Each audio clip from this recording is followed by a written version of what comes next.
अस्सलाम वालेकुम, मैं हूं फैसल तारड़। एक तो ईरान और अमेरिका की जंग को लेकर बड़ी खबरें आ रही हैं।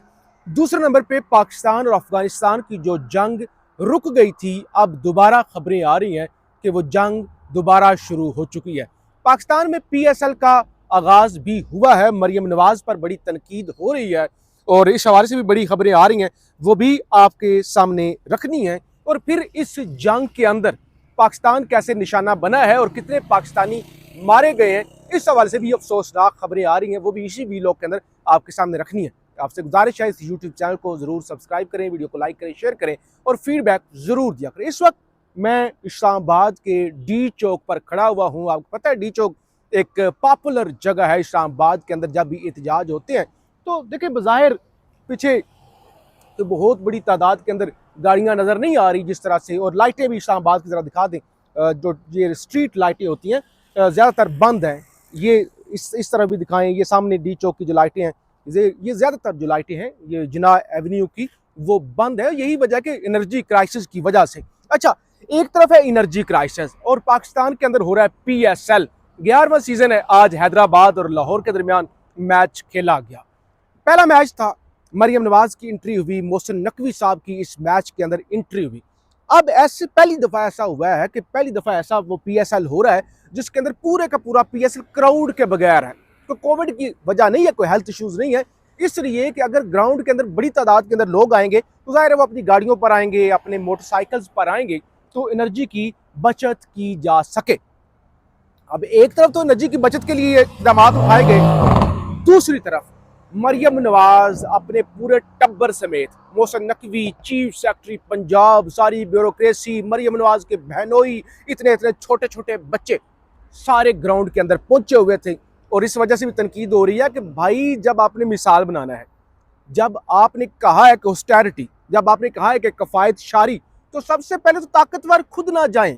जब वो ताकतवर खुद जाएंगे, खुद मैच के पूरे टब्बर समेत मजे लेंगे, तो लोग तो तनकीद करेंगे कि ये कैसे लोग हैं, ये किस तरह के लोग हैं, ड्रामेबाज।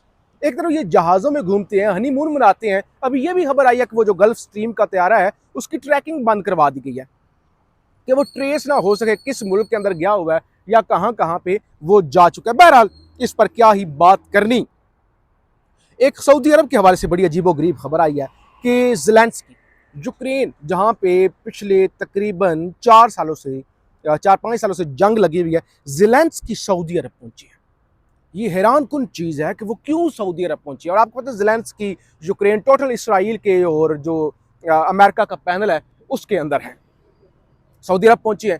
बज़ाहिर इस वक्त रशिया या उस जंग के अंदर तो कोई सफारतकारी नहीं हो रही, तो क्या नया इत्तेहाद बन रहा है? क्या वो जो खबरें आ रही हैं कि क्योंकि अब जो है वो मुज़ाकरात तो इतने कामयाब होते हुए नजर नहीं आ रही। इस्लामाबाद ने अगर कोशिश की कि इन मुज़ाकरात को होस्ट किया जाए, आलमी मीडिया पर खबरें भी चली, लेकिन ज़ाहिर अभी तक कामयाबी नहीं हो सकी क्योंकि ईरान ने उस प्रपोजल को रिजेक्ट कर दिया था। तो उसके बाद खबरें चली कि कुछ middle eastern countries, gulf countries और अमेरिका और ये सारे मिलकर ईरान के खिलाफ जो है वो ग्राउंड इन्वेजन कर सकते हैं। हर के जजीरे पर हमला हो सकता है और उस पर कब्जा भी हो सकता है, और अगर उस पर कब्जा हो गया तो ज़ाहिर बड़ी चीज़ें होंगी, बड़ी खतरनाक चीज़ें होंगी।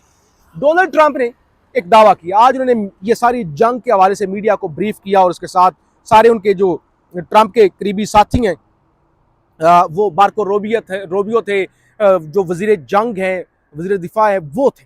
तो ट्रंप ने कहा कि ईरान ने हमें 8 जहाज बैरी बेड़े यानी जो तेल से लदे होते हैं वो तोहफे में दिए हैं, 2 और वो देने का इरादा रखते हैं। वो कहते हैं इससे बड़ा तोहफा क्या हो सकता है कि ईरान ने हमें 8 जहाज दिए हैं और उन पर पाकिस्तानी पाकिस्तानी झंडे लगे हुए थे, यानी इसलिए कि कोई अमेरिका के झंडे ना समझे, अमेरिका के जहाज ना समझे, तो ईरान ने पाकिस्तानी झंडे लगाकर हमें 8 जहाज दिए हैं और मजीद वो जहाज देने का इरादा भी रखते हैं। बहरहाल झंडे तो पाकिस्तान के लगे हुए थे, लेकिन तेहरान के अंदर जो पाकिस्तान की एम्बेसी है, एक उसके साथ क्या हो रहा है और फिर कितने पाकिस्तानी इस जंग के अंदर निशाना बन रहे हैं, उसकी पहले बात कर लेते हैं। खबर है there been aerial bombing near the embassy of Pakistan and the residence of the Pakistani ambassador in Tehran in Iran a very short while ago, यानी अब से कुछ देर पहले पाकिस्तान की एम्बेसी जो तेहरान के अंदर है उस पर हमला हुआ है। All Pak diplomats are safe but shock this while Pakistan alongside Turkey and Egypt is doing the shuttle diplomacy for de escalation. तो अनस मलक साहब सहाफ़ी हैं, वो कहते हैं एक तरफ तो पाकिस्तान डिप्लोमेसी करवा रहा है, पाकिस्तान जंग बंदी करवा रहा है, जिसको भारत ने कहा था पाकिस्तान दलाली कर रहा है, दूसरी तरफ पाकिस्तान की एम्बेसी पर ही हमला हो गया है। एक और खबर सुन लें, खबर ये है जनाब के 4th Pakistani national killed in UAE due to falling debris from missile interception. 4 Pakistani, आज चौथा पाकिस्तानी भी इस जंग के अंदर यूएई के अंदर डेब्रिज गिरने की वजह से, यानी जब मिसाइल को इंटरसेप्ट किया जाता है तो जो मवाद बचा होता है लोहे का या जो भी मटेरियल होता है वो गिरता है, तो उस वजह से चौथा पाकिस्तानी भी इस जंग के अंदर यानी इनडायरेक्ट इस जंग के अंदर मारा गया है। तो ये पाकिस्तान का एक बड़ा नुकसान है।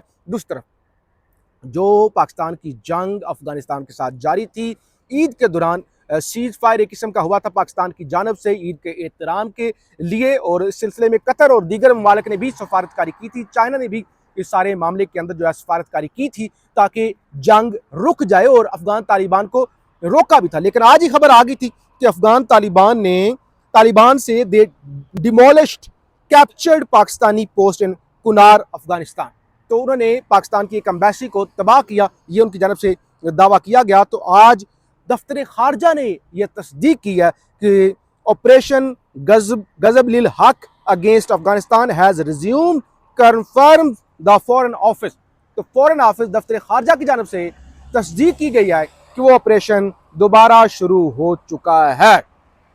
अच्छा, सिर्फ यही नहीं कि ये ईरान वाली जो जंग है पाकिस्तान, ऑस्ट्रेलिया या दीगर ममालिक को नुकसान हो रहा है, अमेरिका की जो मैशत है उसका बेड़ा गर्क हो गया। द इकोनॉमिस्ट, दुनिया का सबसे बड़ा मैशत के हवाले से जरीदा है, वो लिख रहा है the Iran war could shape American military power for years. यानी एक तो उनकी मैशत, वो बता रहे हैं कि मैशत उनकी तकरीबन अच्छा खासा उसको नुकसान होगा और उनकी ग्रोथ रेट जो है वो नीचे चली जाएगी, और दूसरी तरफ उनकी फौजी ताकत अगर उनको शिकस्त हो जाती है इस जंग के अंदर तो उसकी फौजी ताकत का कबाड़ा निकल जाएगा। पहले कबाड़ा निकल गया लेकिन बेड़ा गर्क हो जाएगा अगर उन्होंने ग्राउंड इन्वेजन करने की कोशिश की और उसके अंदर अगर अमेरिकन मार खा गए। तो ये जनाब सूरत हाल है। The middle east crisis will fuel a surge in US inflation to 4.2% this year.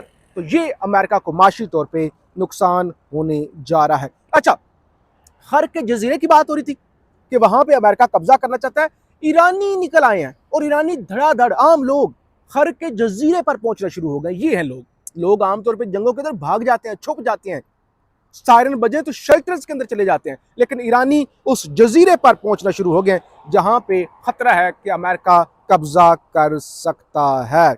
बहरहाल ये सूरत हाल है।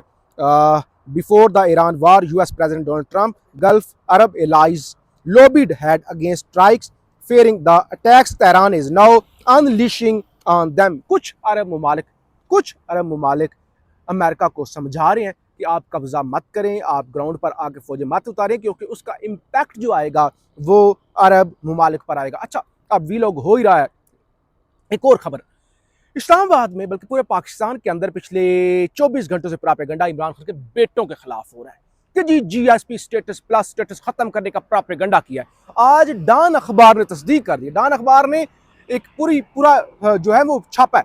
उन्होंने कहा कि भाई इमरान खान के बेटे कासिम खान ने पाकिस्तान से जीएसपी स्टेटस प्लस स्टेटस वापस लेने की कोई भी बात नहीं की, हुकूमत जो है वो झूठ बोल रही है। बहरहाल ये सूरत हाल है, हम आपको अपडेट करते रहेंगे। इस्लामाबाद की जो सूरत हाल होगी, जो पाकिस्तान के अंदर सियासी मामलात होंगे, और कल सुहेल अफरीदी साहब वो जो फोर्स बन रही है रिहाई फोर्स उससे हलफ भी लेने जा रहे हैं, तो हम आपको रिपोर्ट करते रहेंगे। फीडबैक जरूर दीजिएगा। पाकिस्तान जिंदाबाद।